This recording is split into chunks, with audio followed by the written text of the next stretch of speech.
So, Facts. I mean, Couch, we already know what the deal is. We know what we're talking about here, bro. So we can get into it. We ain't really gotta, For sure. hang out, hang on too much. Hey, this is Yeah. all us. So we'll start off here. Uh, we can review the games from week 9, our divisional matchups. So first one, we had the New York Giants versus the Las Vegas Raiders. What do you think about that particular matchup, sir? It was crazy. I mean, it's just one of those where it's just you know, Raiders, they did their thing. And, huge shout out to Coach Antonio Pierce, getting his first home win, his first win in his career. Hopefully, one of many, and hopefully he'll be, the interim title will be stripped from him. Come next year, he can become the head coach here, and yeah, I mean, just another rough start for the Giants, man. It's another one where it's starting to become a abysmal season now. Obviously with the news of Daniel Jones being out for the year, it's really disheartening. I think for this New York Giants team, but they just keep on fighting to the end. But it was yeah, it was a tough But one do for you them. really feel like losing Daniel Jones is a bad thing Well, I mean, for the Giants? but you, but Dan, what Tony DeVito's their quarterback, and then Tyrone's on IR, so it's kind of one of those where granted, yeah, if in a normal circumstance now if Tyrod was there, I could be like, okay, yeah, that makes sense. But as far as but you're really essentially starting your third string quarterback. He'll be your starting quarterback for the foreseeable future for the what? Because I think if you're in IR, you were about 4 weeks, 3 weeks in, I think. So give or take. Unless you like Tommy DeVito, cool. I mean, let me know. You in the fan club and all. I say this, man. For me, if you're the Giants, I feel like I think we got to echo. You gotta go, yeah. Yeah, we got to echo. Hey Ben, do you have us on? Because we got a bad echo.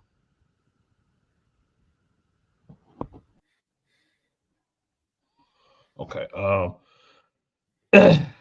For me, man, I think honestly, man, just play the veto. You know what I'm saying?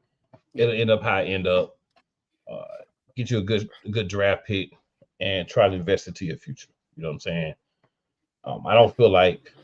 I mean, you paid him, but we both know he ain't the future.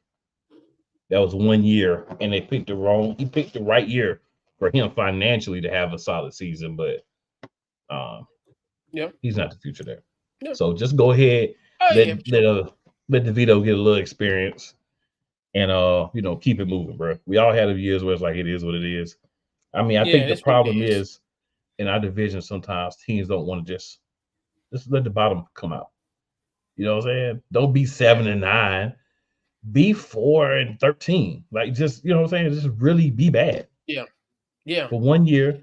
Get you some solid picks. You got a head coach who was the coach of the year last year. So if you give him Hmm. some weapons, give him some time, give him the right things in there, I think the team can be fine in the long run.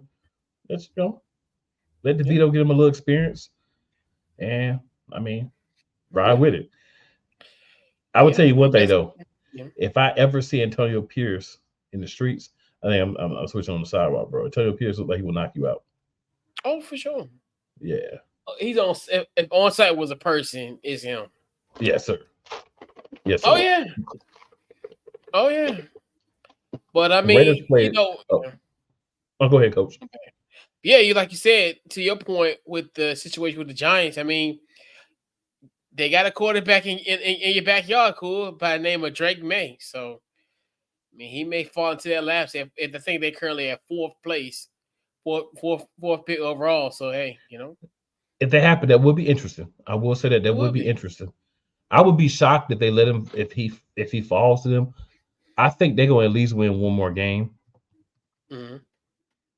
The Giants, maybe a couple games, because Possibly. you never know. By the end of the season, certain teams may not even be worried about who's playing, so it might just kind of be like just chill. Yeah. Possibly. But we'll see how it play out, man. We will definitely see. It will be interesting to be a part of the process and see how this all Sure. shakes down. Yeah. And then we'll go on, man, and we'll talk about the Commanders versus the Patriots game. And I want to say there was another guy on here besides yourself who picked you to beat the Patriots, and that would be your boy. Oh yeah. It was unanimous last week. Definitely, definitely appreciate my NFC East brethren for the vote of confidence. It was a good game. I mean, you look at it from the standpoint, obviously, you look at the player Sam Howell. Once again, he just continues to show that he is, you know, you know, the best quarterback we've had since Kirk Cousins. I was really impressed because obviously we always know the thing with Bill Belichick going against young quarterbacks, they usually fail. But he definitely passed the test. I think one thing too, you looking at game, obviously there was a uncanny interception in the end zone, which I always say that once he gets a grip of his offense, I think he get greedy, and I think that was one instance where he got greedy on that play. You look at just that effort, and then our rookies. I think our rookies did a great job. It had KJ Henry had a sack, but they brought it back. Then you look at the play of Emmanuel Forbes kind of getting back to his starting position and doing his thing, and then obviously, Quan Martin making the play to pretty much seal our victory. And it was one of those wins. I know people say, well, the Patriots are garbage, but hey, they all grown men. They all playing for a check. So I was proud of the effort. I mean, now can this carry over to the next week and going forward? No, I dig it. Yeah, for me, man, it was an easy move. Simply, what's going on, Ben? It was an easy move simply because the Commanders are a much better team. No disrespect to the Patriots, but the Commanders are a much better team. The Patriots have whack and cheese at quarterback. Whack and cheese can't get the job done. Michael. Sam Howell, to me, and I mean, I said this, I think he's a guy that's going to be a good quarterback for the Commanders long term. Not going to have great year one because it takes time, right? It's the NFL. It takes time to kind of get everything together, get your game together, learn the speed of the game, understand everything about the game, all the subtle things. So it's going to take him some time. But once you allow him that time, you're starting to see him getting the yards and things. One thing he's not doing on a consistent basis is being a difference in wins and losses. And that's okay for a rookie. A guy in his first 17 starts, I consider a rookie. I don't care if you're on the team last year or not. So when you get that first full year as a starter, to me, that's when you kind of go through it. That's when you got to go through the fire, and that's when you see if a guy can play or not. And I feel like Sam Howell has shown so far that he can play in the NFL. Whether he can be a guy that can help a team win a championship, help a team get deep in the playoffs, be a perennial contender, only time will tell. But he has shown that he can be a quarterback in the NFL with consistent, good games as far as statistics go. The nuances, the maybe I only throw for 150 yards, but my team wins by 2 touchdowns because I'm the difference maker. That's going to be something that's going to happen, and that's going to happen over time. So we've got Ben here with us as well. Ben, we're just doing a recap of the Commanders and Patriots games. Any thoughts on that? Yeah, can y'all hear me? We can hear you. All right, cool beans. So interesting that the Commanders got the win. Being here in Massachusetts, trade your 2 best players, or arguably 2 best players, and next week go out and get the W. I'm not quite sure if that says more about the Patriots or the Commanders, to be completely honest. But Sam Howell has, showed something thus far. I think he's worth, it's still to be determined what his career is going to be. But I think that he's proven that at least he, is a legitimate quarterback to the point of, at worst case scenario, he's going to be in the league for 10 plus years as a backup. Worst case, in my eyes. But yeah, it was a little bit surprising. Trade your 2 best players and go out and win. But then again, the Patriots are 2-7. So I don't know. Does it say more about Washington or more about the Patriots or combination of both? I'm kind of combination of both. Well, I'll say this. I mean, these were two guys that were prior administration guys. I mean, obviously have talent, no doubt about that. That's why people were willing to trade for them and give up assets for them. But the Commanders probably didn't. Well, obviously, the Commanders didn't see them as pieces that couldn't be replaced long term. So you're That's starting over. correct. Yep. You need a lot of talent. So I mean, I'm with saying, you know what, this is a good player, but we can give him up. We can get some assets. We can save some money by not having to pay a guy, and we can move on. I think that was a wise decision for the Commanders and one of the few that they've made personnel wise with veteran guys in the last couple of years. But that's what happens when you get new ownership. You guys who are not complete idiots. Can I throw something at you though? Do you think that they needed to trade both of them, Young and Sweat? Yeah, I thought it was. Yeah, I thought it was gonna be at least one. Because I think they've already kind of invested in that D line. You look at like as far as John Allen got that big deal, and then Deron Payne got the big deal last year. So I thought it was gonna be one. I didn't think it was gonna be two. I figured I know a lot of people were saying like Montez is going to have a better offer. So I figured he was gonna be like what I call like the casualty out of the four. But I was shocked. The Chase one I think it was a little bit shocking, but I kind of understand the rationale behind it. Man, them Niners. Whew. So I knew Chase Young was rich get richer. I knew Chase Young was going to get traded because he's too injury prone, right? He can go to another team and he may be great, but in Washington he's too injury prone.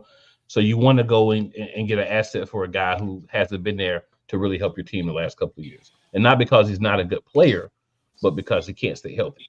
So I think the Commanders did a great job in saying, "Hey, I'm going to go and get some assets for guys that we were probably going to lose for nothing and get better than what I would have gotten if we just let them walk." Yeah, but definitely better in comp picks for sure. All right. So we are joined by our other Commanders contributor, Mr. Martin himself.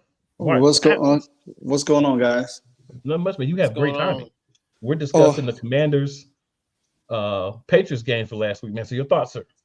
Oh, my spider sense was going off, so it told me to just go ahead and click in real quick.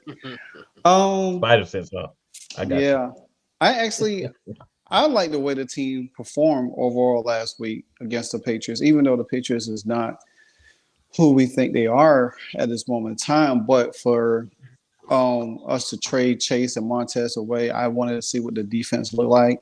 I mean, we got some pressure on Mac Jones, made him uncomfortable. We didn't get no sacks. We got close, but we got robbed out of a sack.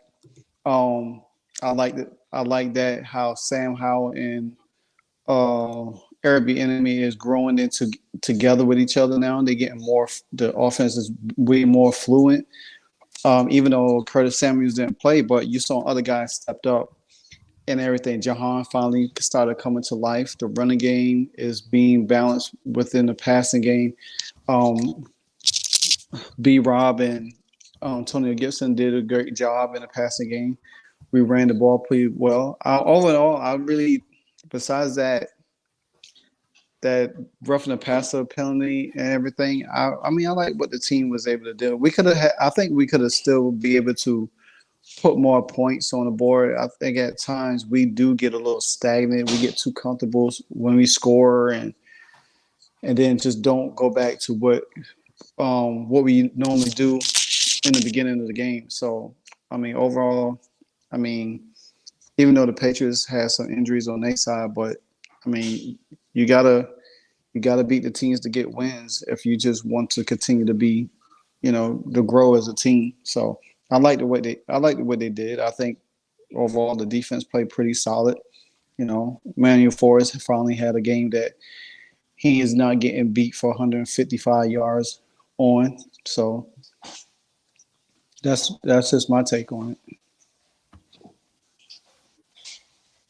Fair enough. So Ben, you had a question for the Commanders guys? Yeah. What part of you, if any, wants to see Bieniemy as the head coach next year? You want to go, Couch? You want to go?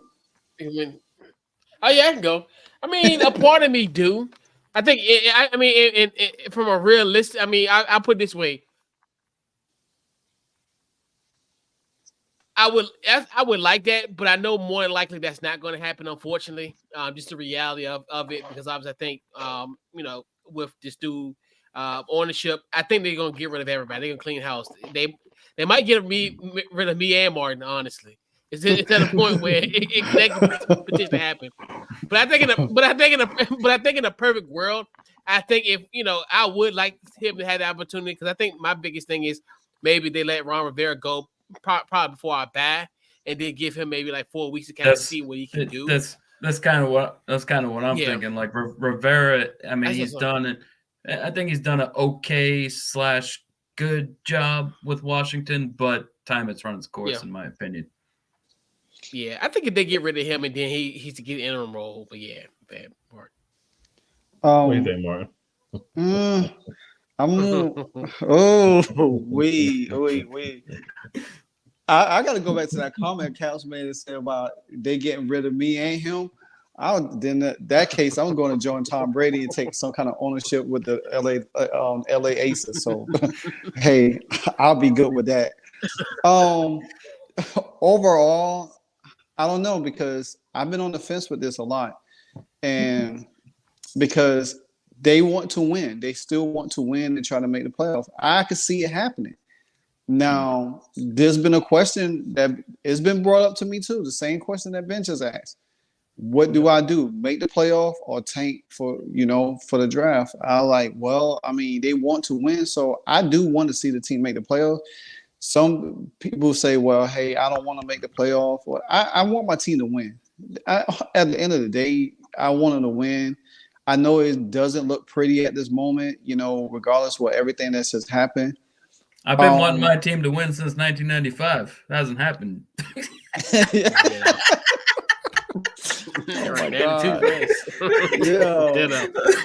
Ditto.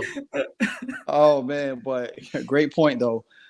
But that's tough. To see what happens, I think if some people say, well, we make the playoff, Ron Rivera won't go. I think even if they make the playoffs, they still going Ron Rivera is going to return. I think he's even going if they make the playoffs, they lose the first round, he's still gone. Yeah, Ron Rivera might retire after the season too. Yeah, he might be done. Too. Yeah. But that's what I'm hoping. And see, on my show, me and Merle we go back and forth with this all the time, and he said that, well, if Eric Bieniemy goes, Sam Howell is smart enough to have another coordinator. I don't want Sam Howell to have another coordinator. I want Eric Bieniemy to have that chance. Not a young rookie who was exactly fifth round or second year, 5th round pick. Like, nah, you don't need a new OC. That's what ruined Alex Smith in the beginning. Well, exactly. Let me interject for a minute, real quick. Yeah, go for it. Sorry. If you think that getting a new OC is going to ruin Sam Howell, then you don't want Ron Rivera to go. You want Ron Rivera to stay so that Bieniemy can stay the OC. Because even if Bieniemy's the head coach, technically Sam Howell's going to probably have to learn a new system, because a new coordinator would have to come in and they're going to bring their own system. Not necessarily, because if Eric Bieniemy hires a new offensive coordinator, somebody that probably don't works with him before and knows his system, then that transition could still be the same too. Well, they could also do like what the Jaguars and the Chiefs do right now. Their head coach calls the plays. Yeah. Well, I'll say this: if Andy Reid's calling the plays, he all of a sudden sucks again. Well, but perfect example, the Philadelphia Eagles. We had Shane Steichen calling plays. Mm-hmm. Brian Johnson was the QB coach, same staff last year. He got elevated into position. This is not the same offense. So even if you have the same guy on the staff and he moves up, there's no guarantee the next guy is going to do exactly the same thing. So if you really want Sam Howell to grow, you either want Bieniemy to stay as the OC and everything to stay the same, or you want him to stay the OC and another head coach come in. Well, that's the thing. If you want Sam Howell to grow the best, that's what you want, in my opinion. The quarterback coach that's there, I think Eric Bieniemy brought him there So you could elevate him to OC as Eric Bieniemy go as a head coach, and then the system still stays in place. So That's that's not my necessarily true though. That's what You he don't just know. said. That he That's what just I'm saying. gave That his doesn't Eagles mean- example. Though. Yeah, that doesn't mean he's going to do the same thing that Bieniemy does, even though he's from his staff, because he may see the game differently. So he might want Sam Howell to do different things. So for me, if you want Sam Howell to be the best, you want Bieniemy to stay as the OC. If you feel like that's the difference.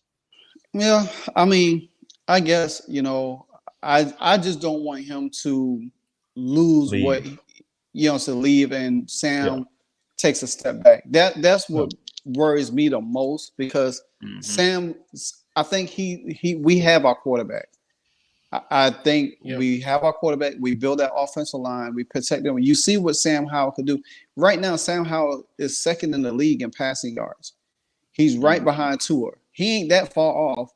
And if say Sam Howell has a stretch of say we beat Seattle and we beat the Giants and he's passing over 400, probably 3-something hundred yards in the next two games and going to Dallas and we beat Dallas on Thanksgiving, then Sam Howell right now, his stock could go so high because then he'll be leading the league in passing.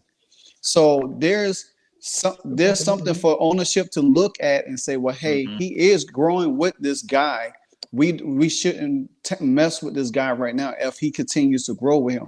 Now, if Sam was struggling continue to struggle like he was in the first half of the season with Eric Bieniemy, then I could see them probably moving Eric Bieniemy out. But right now, it's still a waiting period because Eric Bieniemy is his first year there. Ron Rivera made that move because of Scott Suck.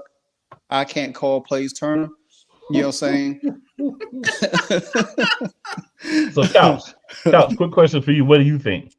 Do you think that it would be better for him? Let's just say, if he could stay as OC, you bring in another head coach, or would you want him to be the head coach? I'm talking about Eric Bieniemy.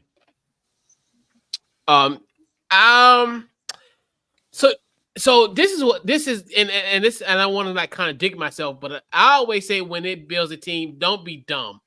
Don't reinvent the wheel. You hire a general manager, let that general manager make the decision. Hey, should we keep Eric Bieniemy or not? Get the foundation done. Don't put up the roof before the walls come. Like most NFL teams do. I would say I'm gonna trust the general manager, whoever Josh Harris hires, and then from here make that decision. But I mean, I wouldn't mind Eric Bieniemy staying because I think in his offense, a lot of people say it's really complex to a point where it's going to take years for him to really grasp that playbook, like know it by hand. So it's kind of one, like you said, to Mark's point, where the continuity is going to be gone. So I would definitely love that, but let our general manager that we hire make that decision. Boo! Cop out answer, boo. Hey, I'm trying to win. I'm gonna win the right way. I'm trying to win. I think how we get it done. I feel you. I feel like one thing we can all agree on is Bieniemy will be with Washington next year. It's just in what role or what capacity. Yeah, I agree with that. I definitely agree with Ben on that. I don't see. Should be. Yeah, he should. But I don't know one what the thing new manager, like Coach said, new GM come in, he may be like, you know what, clean all this out. But you got to look at Josh. I also wonder. Oh, sorry. I was just gonna say. I also wonder, like, Washington being so aware of, unfortunately, the previous owner and those stuff. We'll just say, I wonder if they'd be a little bit less hesitant to, quote unquote, get rid of a black coach. Not head coach, but a black coach that finally got an opportunity. Maybe they'd be a little bit more hesitant. And I'm not trying to bring race into it. I'm just saying, given all the allegations and everything that's happened, that might possibly make it less likely that even new ownership will say, Bieniemy, we don't want you anymore. I don't know, just throwing something out there. Well, I said this. I think everybody is excited. I think Magic likes Eric Bieniemy. And I think Magic influence is going to be very pivotal in this decision. You know what I'm saying? I agree. Because the fact of the matter is that if you look at Josh Harris' teams, he does allow his general managers to do their thing. You look at Philly, how they do their business, and I think if Magic Doom say, well, hey, we bring a new general manager, but we still want to keep Eric Bieniemy. We want to see him grow with this guy, see what this team could be. Give him another year or so. If general manager come in and say, okay, let's see what he could do. They go back and say, well, okay, they did have some success here and there. They just, some things need to improve here and there. That's why you bring an analytics guy in. He could tell you and say, well, hey, this is what this team really needs to build around to be successful with these two guys. So if you look at Kansas City, Eric Bieniemy is not there, but look how the offense in Kansas City is struggling. They're not putting up points like they've been. They struggling all over around. And if Trevor Kelsey gets hurt, then guess what? Patrick Mahomes struggled. I mean, he's not even like a top fantasy football quarterback. Yes, sir. We can't talk about that because remember, Eric Bieniemy never called plays and he had no impact on the team. Quote unquote. But it doesn't matter if he's there or not. Ask Sean McCoy, who played like 2 snaps and got a ring. Well, I don't take nothing Sean McCoy say because he was riding with Dion all season long, and then he just disappeared. Even when Sean McCoy was down in Tampa. You know what I'm saying? For that one little stint, I just think that because he wasn't being serious. He was just pointing out like he wasn't being serious. He was just saying, you know what I mean? Like, because Bieniemy didn't do anything with play calling. So Bieniemy had nothing to do with it, right? Yeah, no praise, no blame, nothing. Yeah, let Sean McCoy say, he was just there. He didn't do nothing. But as us as good football fans, we got eyes, we can see, we like, okay, is a difference. You know what I'm saying? So so me personally, I will like Eric Bieniemy stay. I like him for all the reasons why, because he's proving that he can call plays. Yeah, he was rusty in the beginning of the season. I granted he was rusty, but now that they start to he learning the personnel more and more and know what he has. And granted, if they didn't make the switch in the offensive line with Chris Paul and Tyler Lawson, then we probably want to see Sam Howell do the things he did for the last couple of weeks.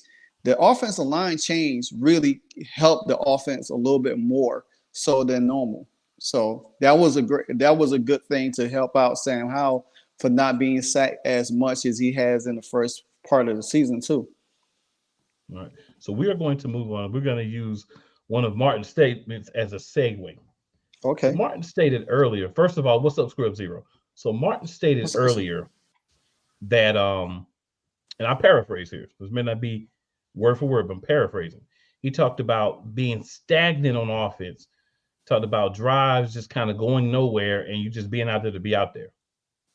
And the next game that we're going to review between the Philadelphia Eagles and the Dallas Cowboys is a perfect example of stagnant drives. So, Ben, I will let you start, sir. I see that Michael Parsons jersey in the background there. Even before you talked about 95. So, we were talking about the Cowboys. So, Ben, talk to me about this. Eagles, Cowboys, what'd you take from the game? So, I mean, a loss is a loss, right? I mean, you play to win, you play to lose. So, walking out of that week or that game, it was a bummer, especially to have a chance at the end. Obviously, huge penalty, 27 seconds left at the 6-yard line, big penalty, big sack. So it was a bummer to get all the way down there at the end of the game. And then obviously didn't get it done. But if I'm being completely honest, the 49ers, I don't care what happened since they stomped us. They stomped us. They absolutely annihilated us. And so now, besides the 49ers, who's the best team that we are going to play? Eagles.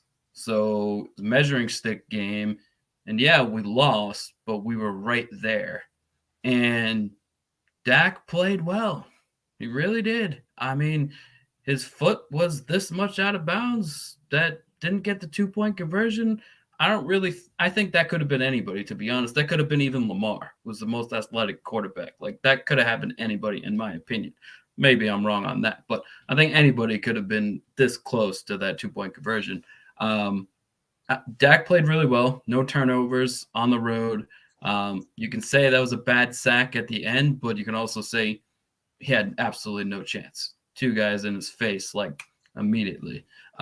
So I can't really put much on Dak on that game.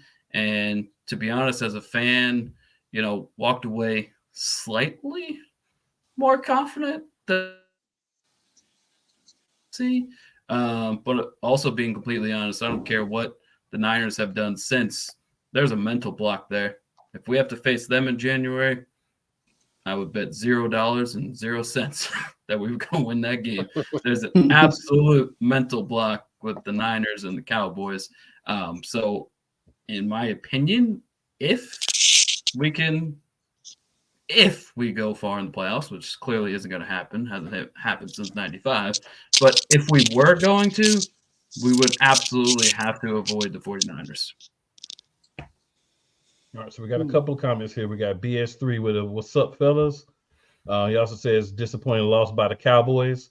Scrubs says shout out to Yak Prescott for stepping out of bounds of the 2-point conversion. BS3 says can't capitalize on big moments.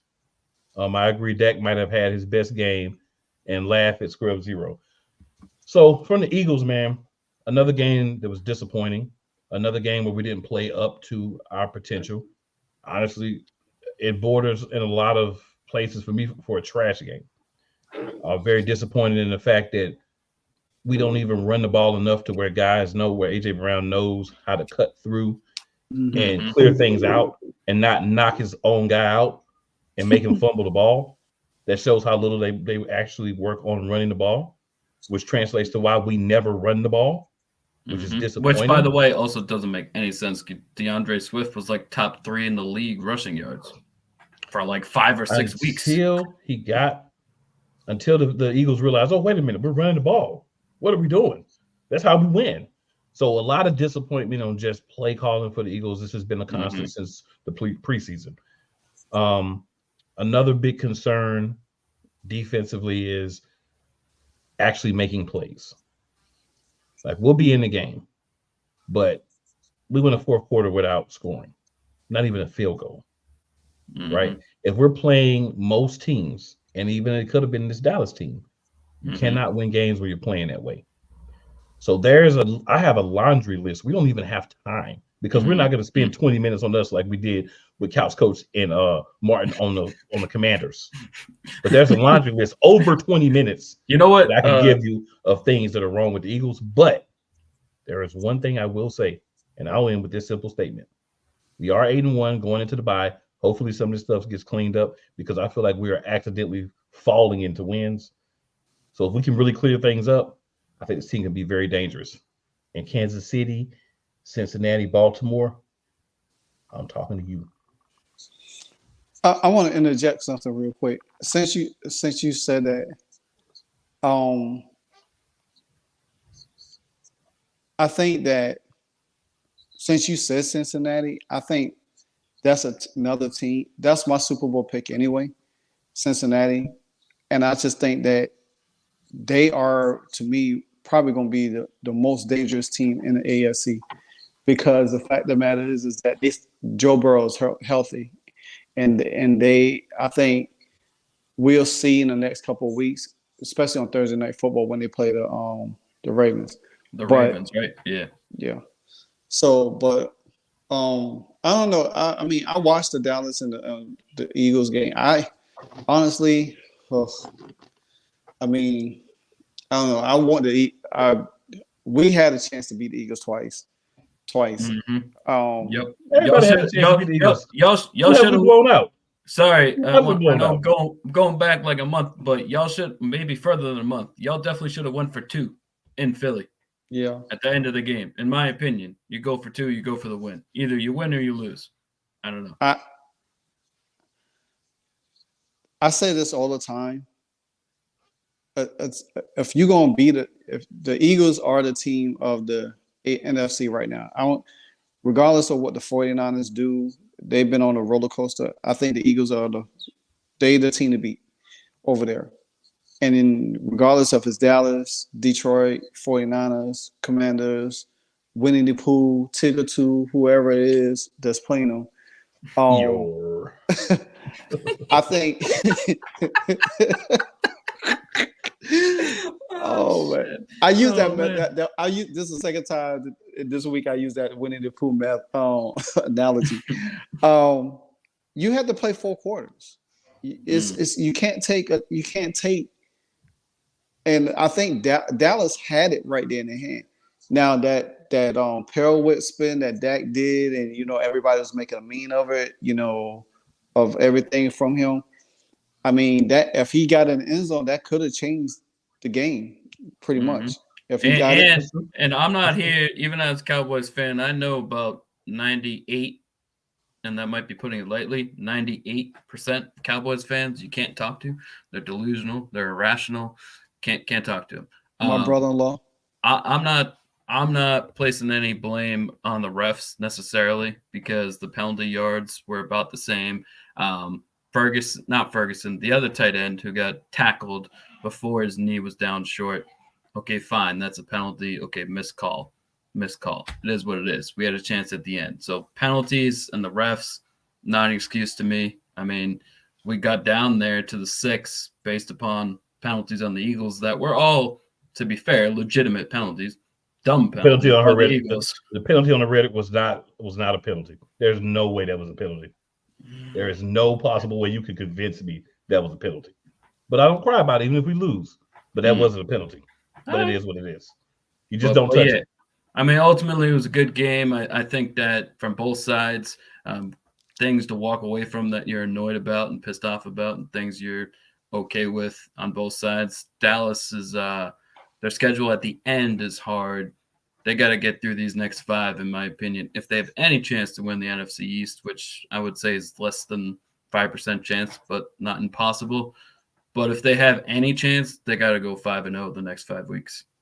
Have to. It's Washington at home, not in order. So this week, Giants at home, at Carolina, Washington at home, Seattle at home, Philly at home. To win the division, you got to win those 500%. Have to.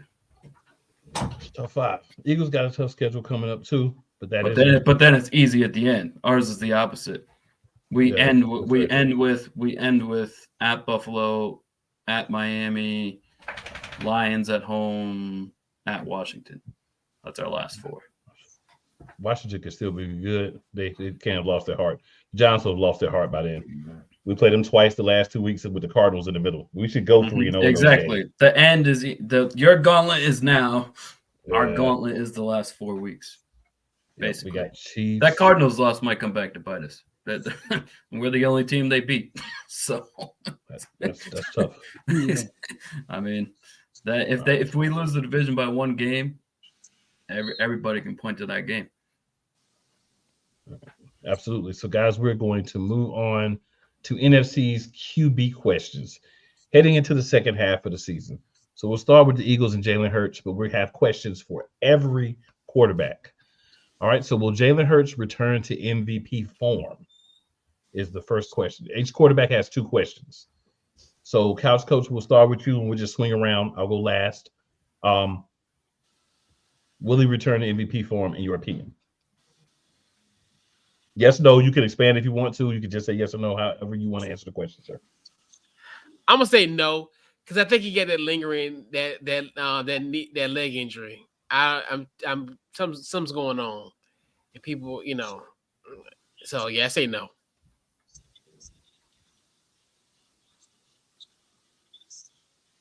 Oh, you waiting on me? Yes, sir. Oh, that's a no for me too. I think him being nicked up is going to be an issue. I mean, they're on the bye, so he should be fine coming back. But they're gonna have to like really turn it on. I mean, like literally turn it on in the second half of the season for him to really get back in that conversation right now, because I just don't. I mean, it's gonna be hard for him. So my answer is no. Ben, what you think? My answer is no, but for none of the reasons they said. Respectfully, I'm not saying you're wrong. They're all good reasons. I'm not. Don't take it like that. I know we really don't know each other, but it's not what I'm saying. I think the answer for me, the answer is no, is because they don't need him to be. Doesn't need to be. So they're 8-1 with him playing at not MVP level. Granted, they probably could be 6-3, possibly, or even maybe worse than that. But they're winning. They're 8-1. So to me, they don't need him at MVP level. So that's why my answer is no. My answer is no, because I have a wild belief that we're going to actually run the ball.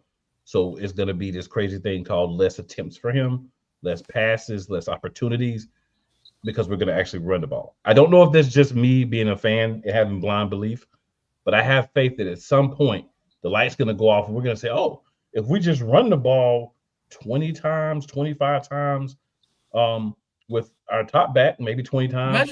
Imagine another 10 times with Kenneth Gainwell, because for some reason Nick Sirianni is in love fest with Kenneth Gainwell, and then Penny gets 5 or so carries a game. We don't need Jalen Hurts to throw about 20, 25 times a game, so he's not going to have the stats to be in the MVP conversation, which is what I hope happens. Mm-hmm. So I'm going to say no as well. What I was going to say is, imagine the Ravens told Lamar, you're going to throw it 40 times, we're going to run 10 times. That's what Philly's been doing. Yes, they have. So Scrub Zero says, Washington fans stay being abused by their team. That's wrong. Anthony Price says, AP says, Eagles are the 22 Vikings team. AP, that just proves that you ain't been, that just proves you're trolling. That's all that really proves, is that you're trolling. Troll away, sir. Scrub says, Giants had no heart to begin with. That's sad from a Giants fan. Anthony Price then says no for Hurts. Scrub says Jalen Hurts will not return to MVP form so long as the Eagles refuse to pound the rock. But if they pound the rock, he's not going to be MVP form, because then he's not going to have enough stats to be MVP, because MVP is a stats thing. He can go out there and complete every pass, but he only gets 250 yards to the touchdown and a running touchdown. That's not going to make him MVP. To be MVP, he's got to go through 360 yards. He's got to have 30, 35 attempts a game. So he's not going to have the stats if we run the ball to do it, which I hope is the reason why he doesn't even get mentioned. Mm-hmm. All right. And then Scrub says, got my man's Hurts passing too many times as it currently is. Completely agree, Scrub. I think Hurts will be in MVP form with the support via the run game. Yeah, he could be in MVP form, but I don't think he'll be in the conversation because the run should take away from it. I hope it does. So the sports judge said Ben is a Carson Wentz lookalike, or is it just me? Jonathan Bathurst, man, you wild, bro. You wild for you that. You are extremely. And, and then he says, "What's up, fellas?" And he says, "Eagles Foundation is running the ball, pound the rock." That's what it used to be. Should be. I don't think Nick Sirianni really feels that, right? And then the other question for the Eagles is, for Jalen Hurts, is his injury a concern for the remainder of the season? What do you guys think about that? We can go in the same order.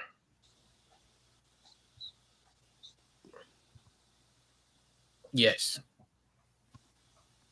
Okay. Yeah, for sure.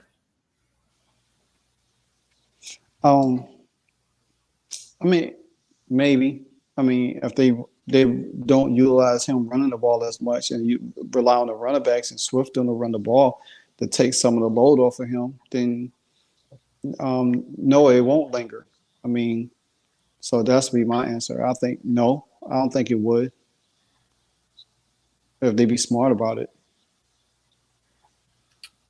I'm gonna say maybe, and I know it's a cop out, but to me, we'll never know the exact injury until after the season. So we'll never know the severity of it. So we'll never know if it's lingering or not lingering. So to me, without knowing what the actual injury is, I can't really judge it. I mean, all we know right now is it's a knee injury. That could be really anything. So for me, I don't think we'll know the exact severity throughout the entire season. So I don't know. It could linger, might not. I don't know. I'll say yes. It's going to be a concern. And the reason is he's keep getting hit. He just re-aggravated it. I know all that's been said is it's a bone bruise. Mm-hmm. That's all that's been said so far. I think it will be a concern.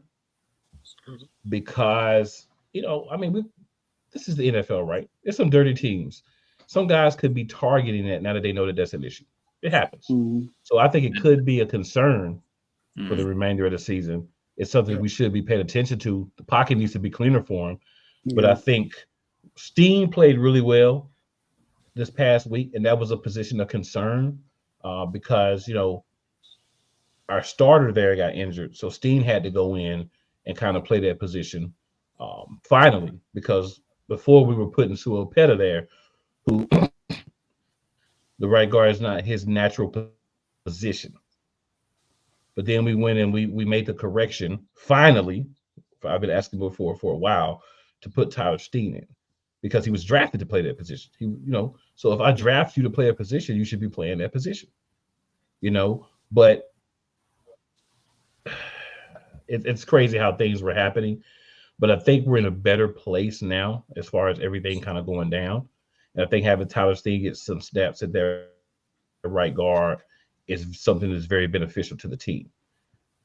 That's something that will help now. Cam Jurgens, when he began the season at right guard.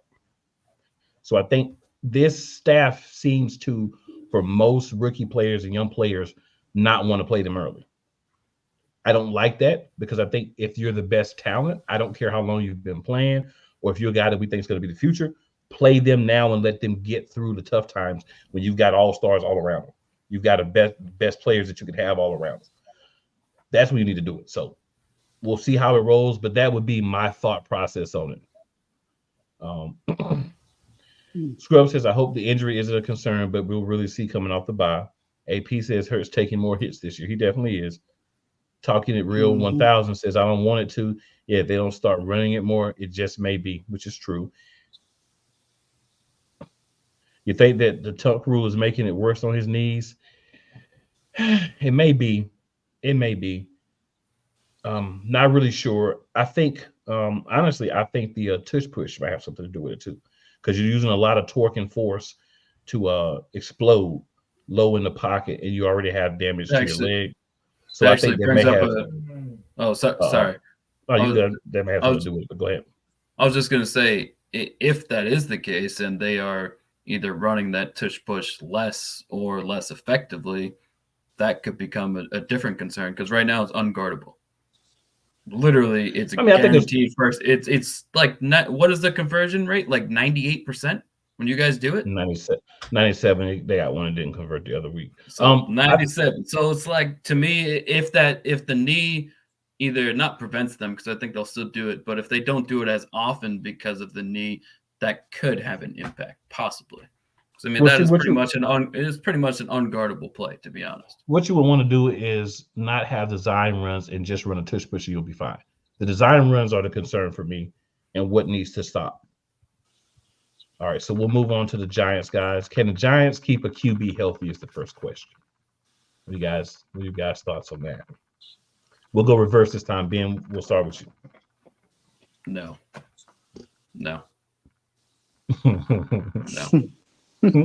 That's a no for me.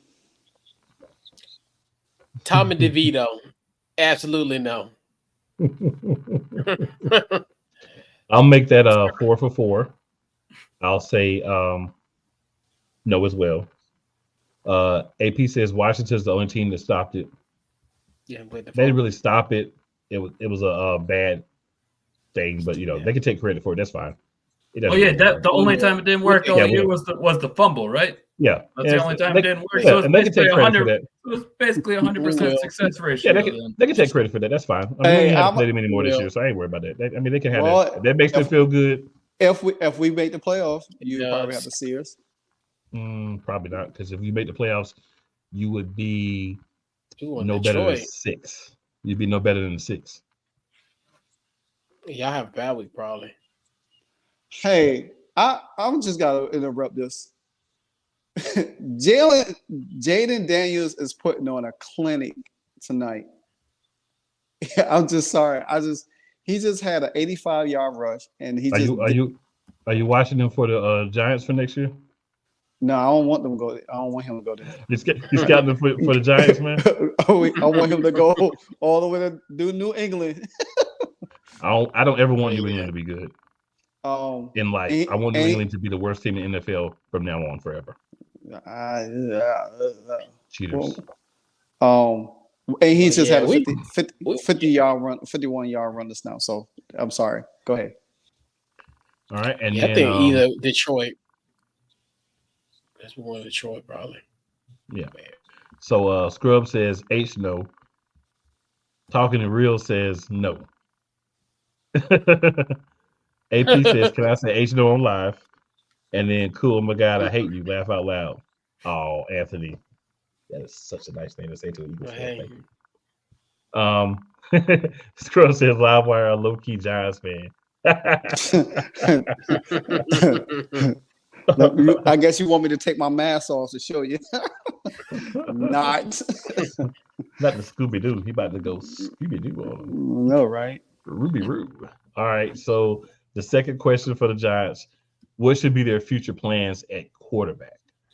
So, Ben, we'll start with you for this one, too. What should be the Giants' plans at quarterback? What should they do?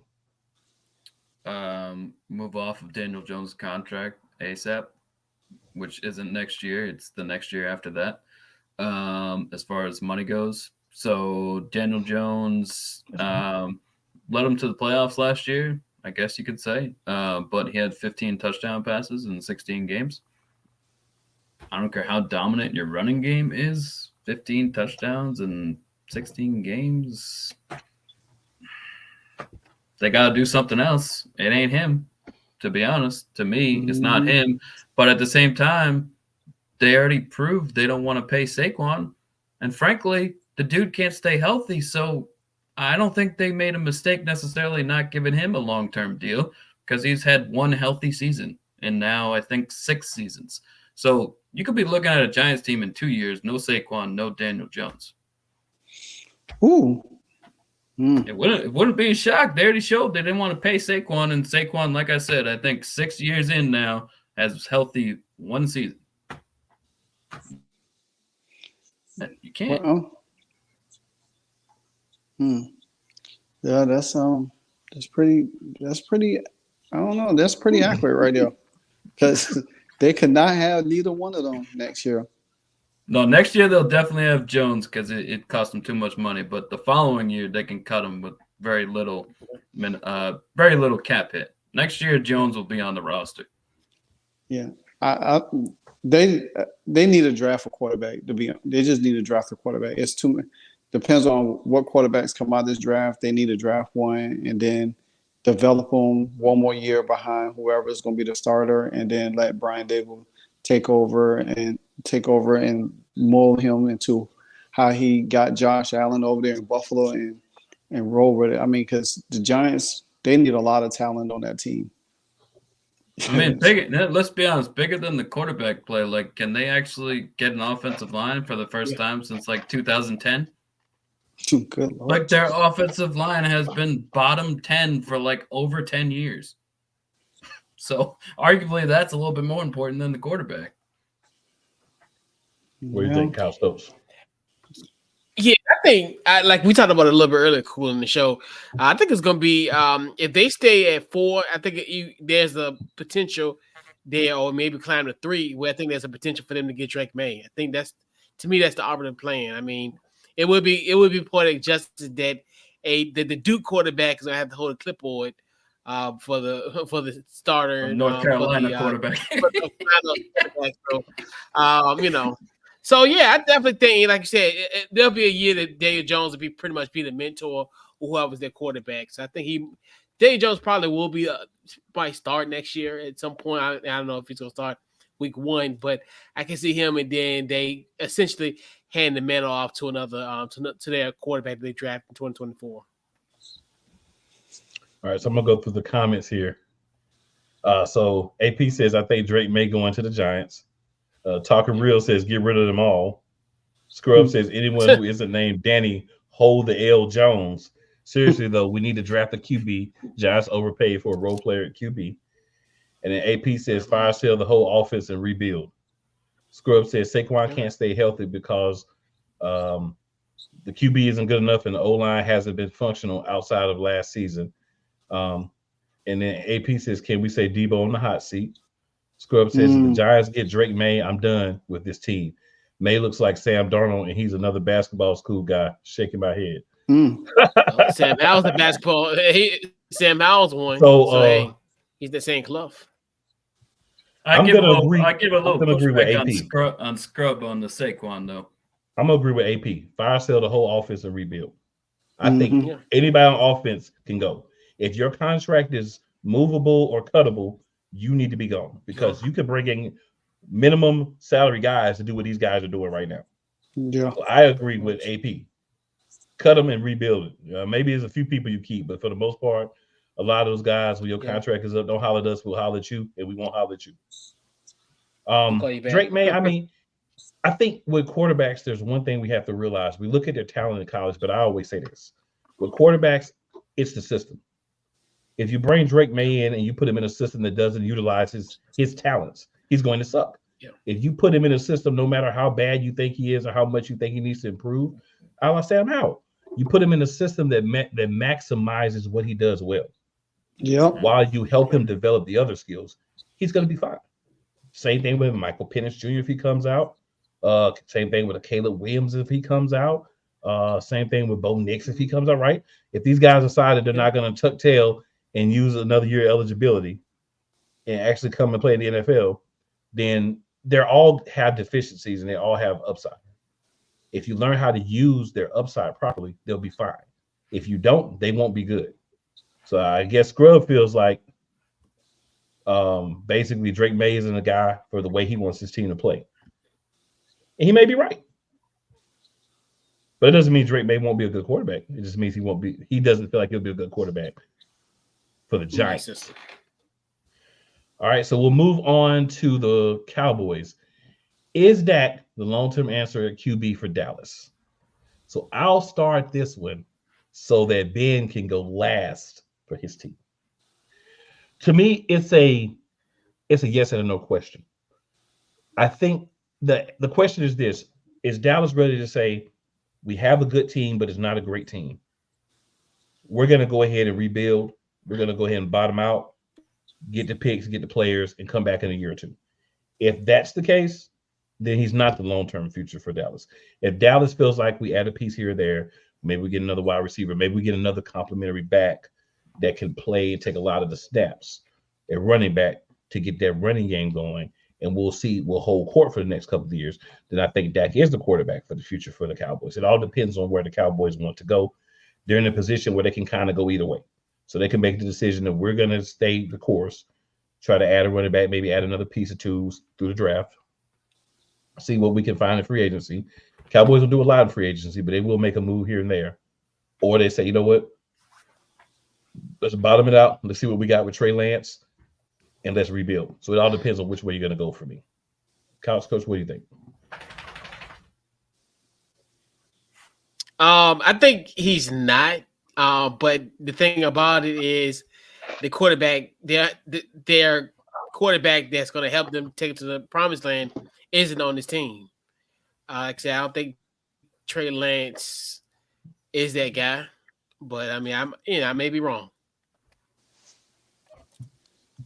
I'm gonna go in another different direction. I see the same thing with Dallas, the way they had Tony Romo there. Until they're gonna be, to Jerry is going to be forced to draft one. So I don't see them drafting the quarterback or getting a quarterback or replacing Dak right now. Jerry is just Jerry. He's like Al Davis, the old Al Davis. He's going to hold on to Dak until Dak can't do it. I mean, we all know that Dak has certain limitations. He had good games, and then when he had bad games, he really had bad games. Is he the answer for them? No. But you can ask, is Mike McCarthy is the answer for them too? So, I mean, we don't know. I mean, to be honest with you, Jerry is going to be the only one to answer that, and it's going to take something significant to make him really get off of Dak Prescott, and I don't see that happening anytime soon. Ben, all yours, sir. So the question is not simple. It's complex, as I think couple of you have alluded to. But the bottom line to me is this. At this moment, Dak is Kirk Cousins, Tony Romo, might as well all be the same person. They're going to get you regular season wins. They're going to get you regular season stats. Then come down to the playoffs, they ain't going to get it done. And until he does, that narrative is true. Because it's not a narrative, actually. It's true. He hasn't gotten it done in January. And until he does, he is those guys. Those guys last in the NFL a long time. They'll be your starting quarterback for a long time. They don't get you one of these. But they'll keep you relevant. They'll keep you in the playoffs. So unless he, and part of the problem you alluded to is McCarthy. McCarthy, for a play caller, which he is the play caller, a play caller that isn't putting, and I'm not making excuses, so before someone comes at me, I'm not. I'm the first to criticize Dak when he deserves it, which he does sometimes. But for a play caller to not put your offense in the best position to succeed, let's say, obviously, the Niners, they have weapons, but their scheme is great. Miami, they have weapons, but their scheme is great. Those play callers are putting their offenses in the best chances to succeed. McCarthy's not doing that. And if your play caller ain't doing that, you got to be elite. Dak is not elite and will never be elite. So to me, he can't overcome McCarthy's shortcomings because he's not elite. He's not top 5. He never will be. So to me, I don't know. To me, it's like Dak is a good quarterback who, am I going to sit here and say he'll never win a Super Bowl or he's not capable?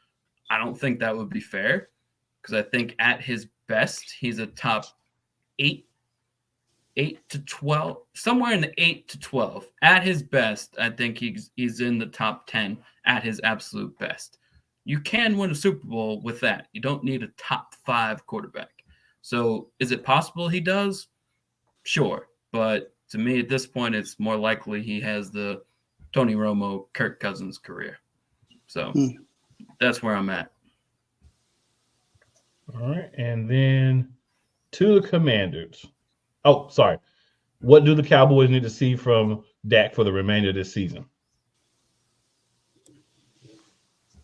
It's only January. What he does from now till the end of the season, as long as they make the playoffs, it doesn't matter. What does he do in January? Oh. Fair enough. Martin, anything to add to that? No, I'm good. Couch, anything to add to that? Yeah, I mean, it boils down to if they got to go to Santa Clara, that's what it all it boils down to when they play San Francisco 49ers, either in the first round divisional. That's all that matters. Got to get through that hurdle. They ain't beating them. If they got to go through the Eagles in Detroit in January, not saying they will, but they got a damn better shot. If they don't got to play the 49ers in January, they got a hell of a lot better shot to make the Super Bowl. Because that's a mental block that they ain't getting through. They ain't getting over it. They ain't getting through it. It's not going to happen. Mm-hmm. I'll side with Martin. I think I don't really have anything much to add to that. It's all about what you do when the playoffs get here. Yeah. So Scrub says, I think the Cowboys can win with Dak, but that's depending on the coaching staff properly utilizing him. AP says, I need to know what's the point in Trey Lance being there. To be honest, I thought they were going to use Trey Lance like in goal-to-goal situations, like first and goal. I thought they'd use him as a runner. I thought that, to be honest, to be frank, they should be doing that. Use his athletic ability. He's on the roster. I'm a little bit surprised that he's not coming in, or at least, that would be my thing. Because right now, to his point and your guys' point, he's the third stringer just sitting there doing nothing. Yep. Yeah. And then Talking Real says Dak Debo better than Dak McCarthy. I will say college coaches normally suck, and I mean suck really bad their first NFL job. I think he's trying to say Dable. Because he was saying that above, too. I think he's trying to say Dable and Dak. Nah, I think he's talking about Debo. Maybe he's talking about Dabo, but I think he's talking about the Clemson coach, yeah, Dabo. that's what I think he's talking about. Dabo Swinney? That's what he's trying to say. Possibly. Maybe he's trying to say Dabo. I don't know. Yeah, he probably saying Dabo, Talking but real, not no he can Dabo. clear it up for us. He can clear it up for us. Well, it says Coach Debo. Yeah, that's what I'm saying. It could be Dabo, it could be guess- Dabo, or it could be Dabo, or it could be Dabo. It's kind of like in the middle. So I would assume it's Debo. I would assume. I don't know. He can clear it up for us. So AP says your next head coach is already on the team. It's your DC. And then AP also says, do you miss Kellen Moore? I think Dabo. I know the yeah, answer. me think. So Dabo. He answered it, by the way. Yeah, so Dabo. So he's talking about Sweeney. Dabo Swinney. Yeah, that's what I thought he was talking about. Yeah. Kellen Moore. Yeah, that's a good one. I would think so. First in red zone, 29th in red zone. Yeah. But Zeke not being there is a big deal too. Yeah, the difference is you don't have the same staff. You don't have the same personnel that you had last year. And Kellen Moore did not play Dak the same way he did when he played Dak's backup when Dak was hurt. Had he ran the same type of offense with Dak, I think the Cowboys would have been better last year, to be honest. But for some reason, he never wanted to do that. Mm-hmm. So I think he's got a quarterback that works better for him, and that's why he looks better. Same thing I was saying with a rookie. The coach has to have the right personnel for the way he wants to call offense. Yeah. I don't think Dak was the guy for him. So if I was Dallas, I wouldn't miss him. So Dak is a guy who can contribute to a championship. He needs the rest of the team to really drive them home. That's what Scrub says. Scrub also says Dak just got to stay healthy. Then we look at the games and game plans in January. So in talking real totals with Dabo, and then Cowboys don't have no power backs either. Scrub says. Completely agree with that. I wanted them to sign Fournette, to be honest, in the offseason, not even recently. I wanted them to get Fournette. Yeah, but 3rd and 1, 4th and 1, he can do that. Fournette is swole. I wouldn't mind having him on the Eagles right now the way he looked. He's super swole. Yeah. All right, so we'll move on to Sam Howell.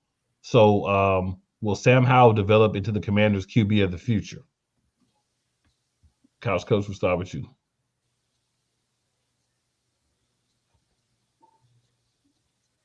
Duh. I've been telling y'all this since August. So yes. All right. Martin. Hell to the yeah. I mean, I'm calling it right now. Sam Howell is about to lead the league in passing. I'm about to call it right now. Sam Howell shows what he can do. Now, I mean, and we cool, you already alluded to it. We already talked about it in the beginning of the show. These quarterbacks need systems. They need everything to be built around them. Sam Howell is in a perfect situation with Eric Bieniemy. If I could take them to the altar and have them married right now, I would do that. Keep them together. I think Washington's success is going to be based on it. I don't want to see another quarterback. I don't want to see another change of coaching or whatever besides Ron Rivera. Because, I've been calling for Ron Rivera here since last year, so I'm still on that. That ain't about to change. So yes, you have. But I want to see. I think Sam Howell can develop into that quarterback. He is the future of the quarterback. We have not had a quarterback. I mean, he has done stuff that we have not had quarterbacks did since for years. And so I love what I see from him. I want him to continue to grow. Yeah, he took a lot of sacks this year. They reworked their offensive line, and I think with these multiple draft picks they got from Sweat and Chase is going to help them to develop. I do say this: you get him a tight end, and boy, this offense is going to be looking something special next year.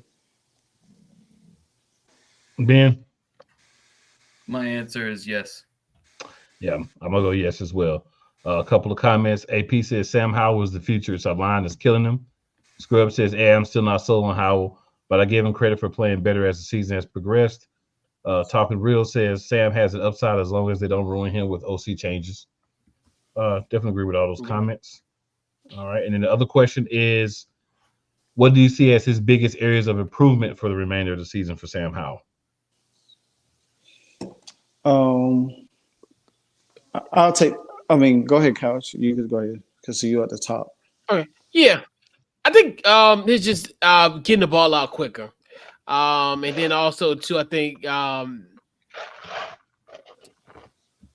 thing that I think as he progressed, like I talked about it earlier, cool, where he could get greedy because this, he had that trait like in North Carolina as well. So I think as long as he kind of just keep it even keeled, release the ball a little bit quicker, and I think that's the only thing he really need to work out, in my personal opinion. I think just being more aware. His awareness is starting to come into play a little bit more. He's showing that not take too many chances because you had an easy touchdown going into the half, and you could have settled for 3, but you want. Excuse me. Bless you, sir. Bless you. Ooh. Bless you. Bless you. Oh, that's the NFC East coming out of me. I think he had an easy touchdown that he could have rerouted it a different way. He's starting to be, come out the pocket a little bit more, pick up the necessary yards, making defense is a little bit more, I guess you could say pretty much at bay, keep them at bay a little bit. So there's a little bit things like not holding the ball, make a little bit better decisions, try to avoid sacks, but that comes in with his awareness and the offensive line continue to play well. I think the last few games of the season is going to be a telling tape of how well he has progressed. Ben, any thoughts? I would say just the turnovers. Cut down on them. That's an area of improvement. So I would say the turnovers and then, I think to his point, getting greedy, part of that is holding onto the ball too long, which is leading to some of the sacks. So those two areas, the sacks, getting better at getting rid of the ball or throwing it away, and the turnovers, I think those are the two biggest things to watch for Howell the rest of the season. All right. I'm just going to say film room and weight room. There's two places that Sam needs to really spend his free time at. Film room and the weight room. That's why I think he can. That's how I think he can improve. All right, so we'll skip down. We're already at the hour about 15-minute mark. So we'll skip down to our picks for next week. All right, so we've only really got 2 games we need to talk about. So we got the Giants versus the Cowboys. We'll go around. Ben, we'll start with you this time. Who's going to win the game? Why? And if you want to give a score prediction, feel free to. I don't think this needs to be complicated. Cowboys are going to win. And if they don't, then they might as well retire the rest of the season. Like the roster that the Giants are playing with, the 53 versus our 53. If Dallas loses, that'll be more inexcusable than the Cardinals loss, and that's saying a lot. Because right now that is extremely inexcusable. I would say this would be even more inexcusable. So Dallas is winning the game. All right. I'll go Dallas as well. I think it'll be a closer game than most people give the Giants credit for. It is a divisional game. I think if you looked at it before we played the Commanders, for instance, the 2 times we played them, you would think the games would be a little bit more one-sided. But I think when you add in that factor that it is divisional games, you'll probably get a little bit closer than you expect. But I do expect Dallas to be able to pick up the win. This is a game that Dallas should win. I think the line is too high, to your point. 17-point favorites. I think that's a little too high. Absolutely. Martin, let's go with you. Any thoughts? Who's the starting quarterback for the Giants? Danny DeVito's nephew.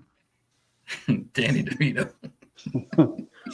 I heard Stephen A. this week on First Take. Danny DeVito, Danny DeVito. I think the Dallas defense is going to have a dominant game where the offense is not going to won't have to worry about doing as much in this game because Giants is pretty depleted.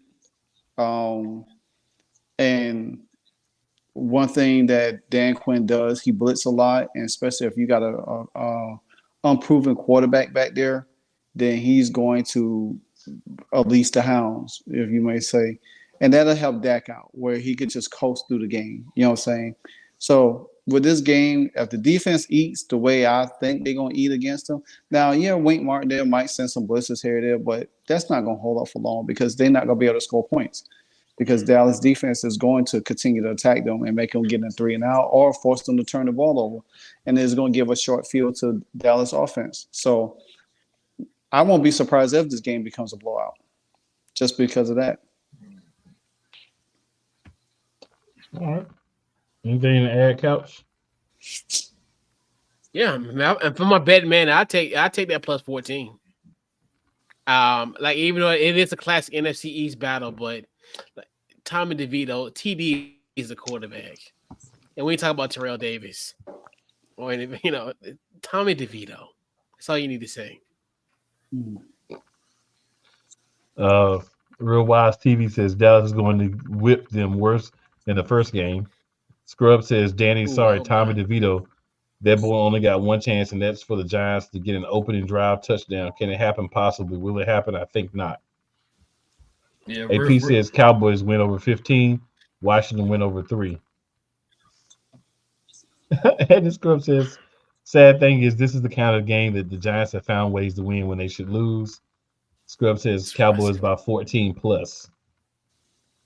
Yeah, Scrub also they ain't winning. Oh, I'm sorry. I was going to say they ain't winning by more than 40 points. Real Wise said it's going to be worse. They ain't winning by more than 40. Yeah, so Scrub says biggest thing for Howard to improve on is living to see another down, like Livewire and Ben are saying, not living to see another down.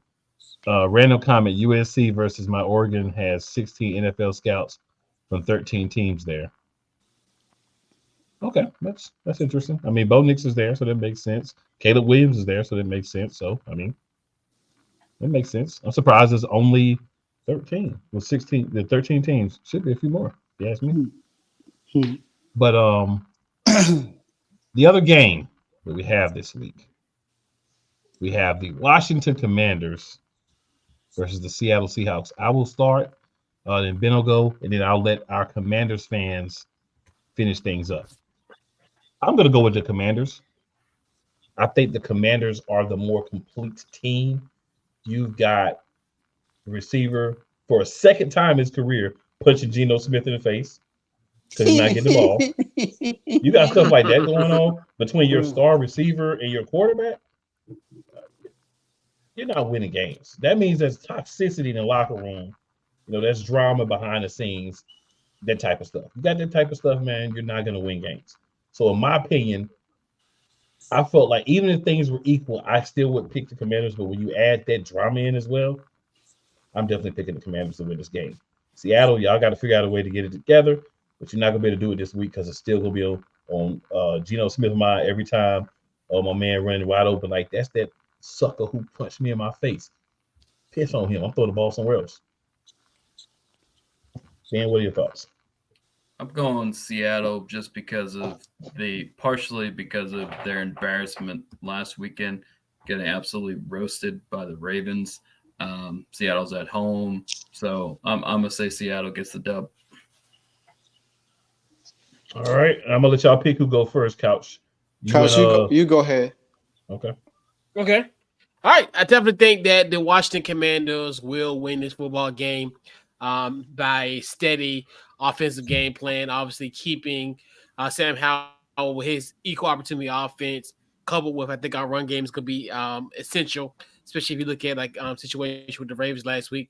He was able to run all over Seattle.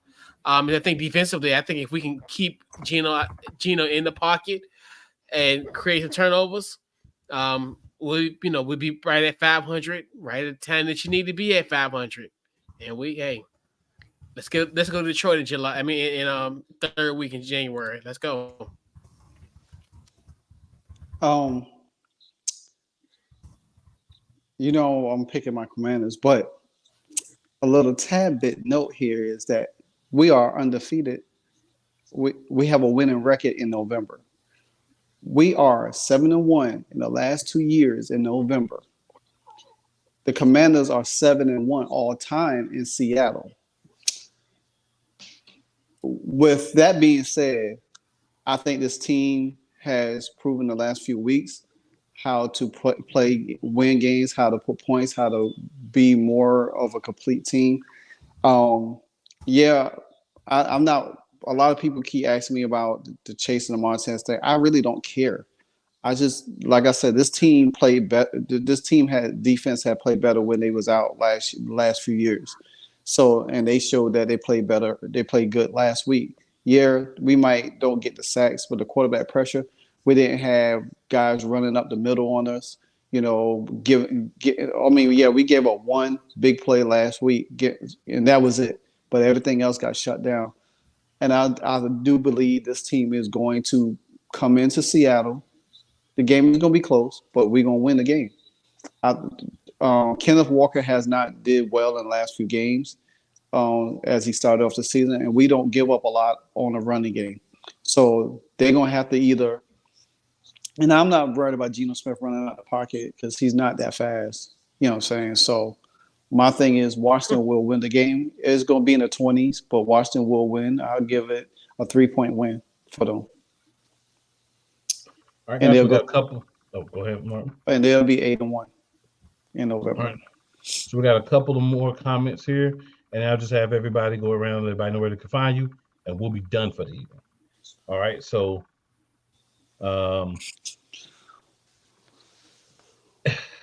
Damian Hernandez, what's up? Damian says DeVito can't be any worse than having Dak as franchise QB.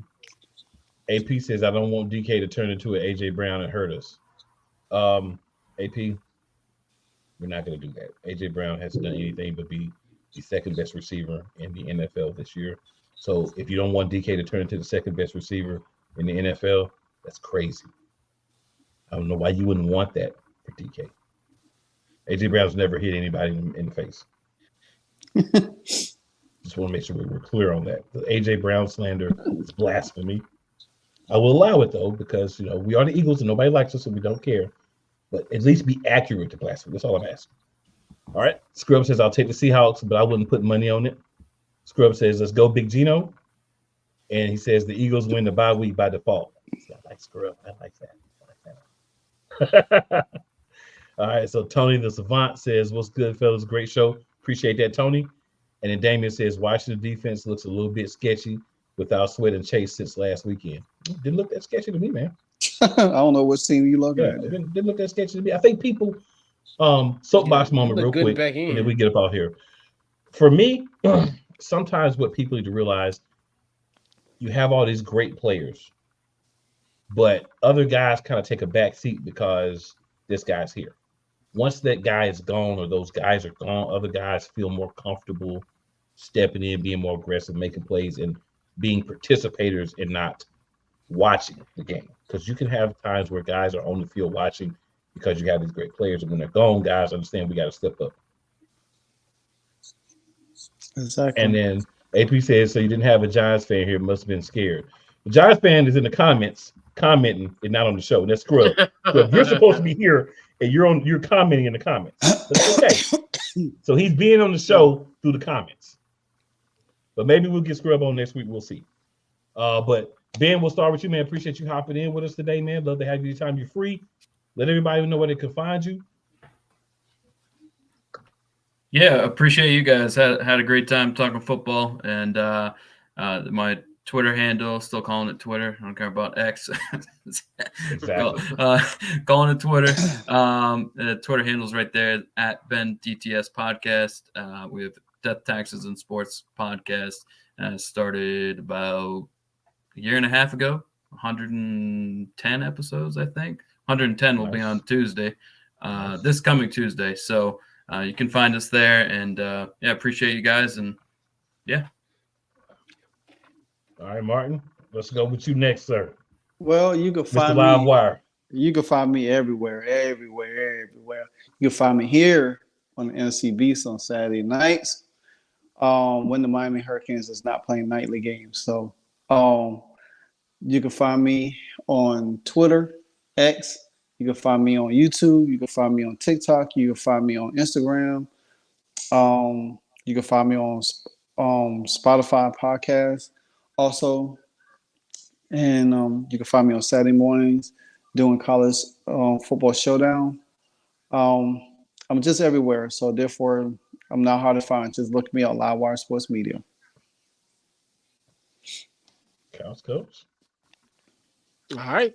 So definitely check out the podcast, Couch Coach Live, every Wednesday, 8 o'clock Eastern Standard Time. Pretty much social media, Facebook, like I said, Twitter, aka X, YouTube, TikTok. This Couch Coach Live. Search that. Then also my Commander centric podcast, Commanders in the Chat. So pretty much be Commanders ITC on social media and also on YouTube. And catch me here on the NFC Beast every Saturday, 9 o'clock Eastern Standard Time. And you can check that on BS3 Network and then also on my Couch Coach Live Twitter X page. And yeah. That dude said Twitter X. He just put it all together. Like, what else? Twitter X. Hey. He said X me, X that. No, so two YouTube channels that I want you to hop on to find your boy. YouTube.com at Real Play Callers and YouTube.com at Eagles Elite Podcast. Those same @s. Twitter X. I'm gonna go with Couch Coach. You can find me on Twitter X at those. You can find me on Instagram with those. You know, and also tomorrow at noon, right before you get ready to do your early games, you listen to these same people that tell you the same thing over and over again, blah blah blah, every week. They give you some glitter. You know, a turd is still a turd if you put glitter on it, right? But you listen to the same stuff. So instead of doing that, why don't you go to wdrbmedia.com or tune in app WDRB Media and check out your boy Cooling the Game at 12 noon Eastern Time, leading you into the games tomorrow. Game picks, talk a little college sports, you know, a little bit of what's on my mind. I haven't descended into madness yet, but I guarantee if you give me more time, it will happen. But guys, we appreciate you guys for watching. Make sure you tune in next week. Next week, we will not be live, but hopefully we'll have one or two people in the comments that may be able to hop on and get in the comments with y'all and kind of respond to things. But we will be pre-taping, but we will still be at this time slot for you to watch us next week. Why? Because we're going to try something different and see how it works. Let's get it. Guys, appreciate it. And we are done for the evening. All right.